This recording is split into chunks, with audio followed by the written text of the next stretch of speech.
Mary and the birth of Jesus.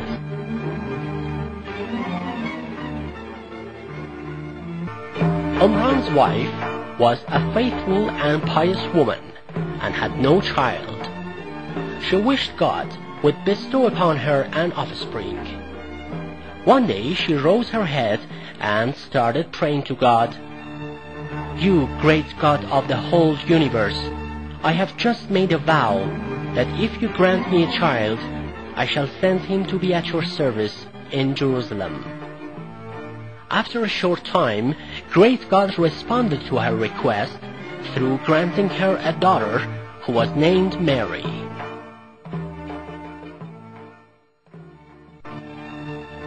As she had vowed, she took Mary to Jerusalem, and Zachariah undertook to raise and take care of her. There in Jerusalem, Zachariah gave her a room where she could worship and say her prayers to God.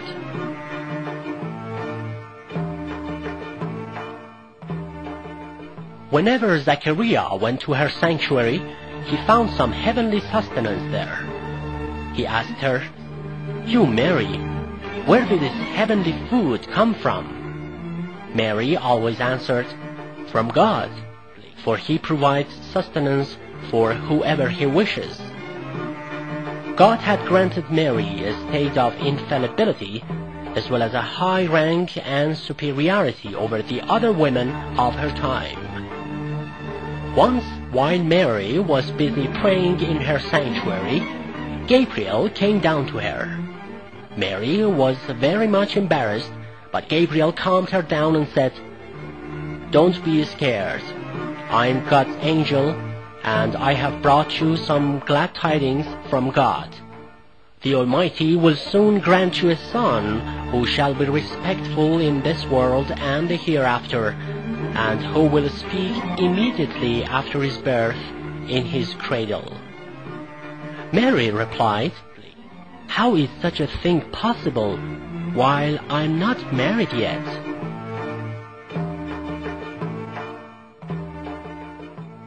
Gabriel: "This is not out of God's power. He is the greatest, and He is able to create anything at any time. Therefore, whatever He wills shall immediately come true."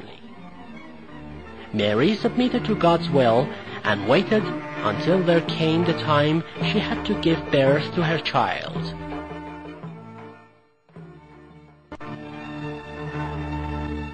The hard pain she had during her delivery caused her to go towards a dry palm tree.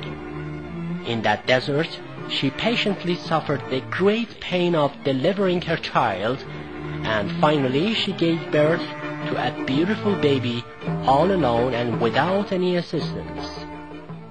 During these hard, painful moments, she got somehow harassed of the grief and sorrow, and so murmured, "I wish I had died before this very hour, and I was considered to be of the forgotten." But all of a sudden, Mary, who was depressed and disappointed, heard a pleasing sound which was trying to console her. It said, "Don't be sorrowful. Through your God's will, a stream shall start flowing under your feet. Drink from its water and shake the dry palm tree under which you are sitting."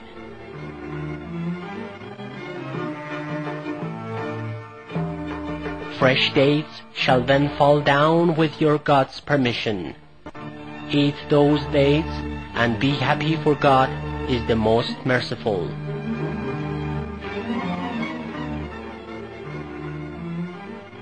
Those heavenly words consoled Mary's depressed soul, but she was still afraid of the reproaches and ironical words of people about her giving birth to a baby while still unmarried.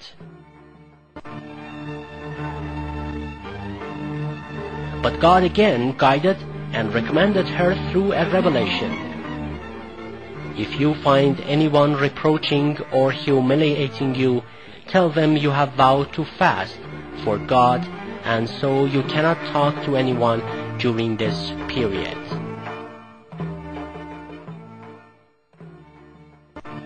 Mary, after the birth of Jesus, hugged him and came to Jerusalem.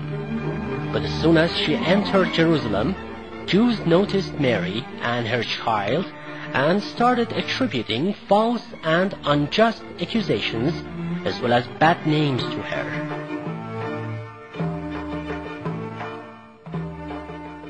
One of them said, "You, Mary, how could you have a child without having married?" Mary pointed to her child so that they would ask him this question. But the other man said,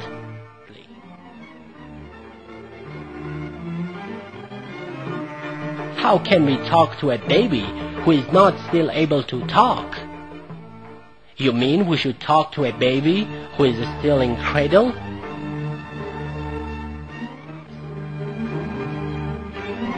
At that time, the baby, through God's power, started talking and declared his high and lofty position.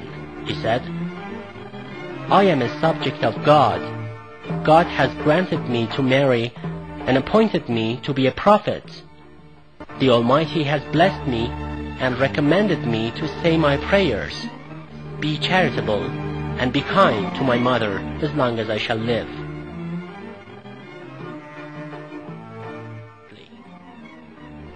With these words, Jesus introduced himself and proved Mary's chastity and virtue, for the birth of such a child was an extraordinary miracle, and it wasn't possible except through a virtuous and chaste mother. Also, God, who made him talk at such a stage, had surely been able to give birth to him without a father.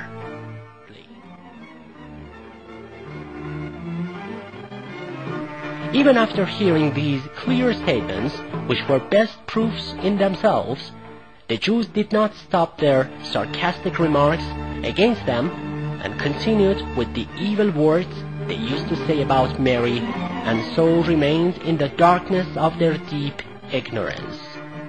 But there were still some faithful people who, having seen that great miracle, knew undoubtedly that this infant was one of God's great signs.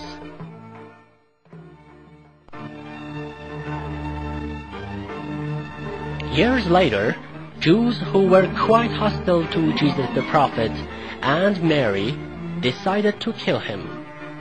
It was very difficult to find Jesus at that time, but they found one of his disciples and asked him where Jesus was hidden.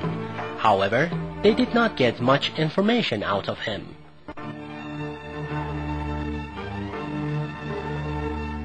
Then they went to see one of the treacherous disciples of Jesus, who finally betrayed him and showed them where Jesus had been hidden.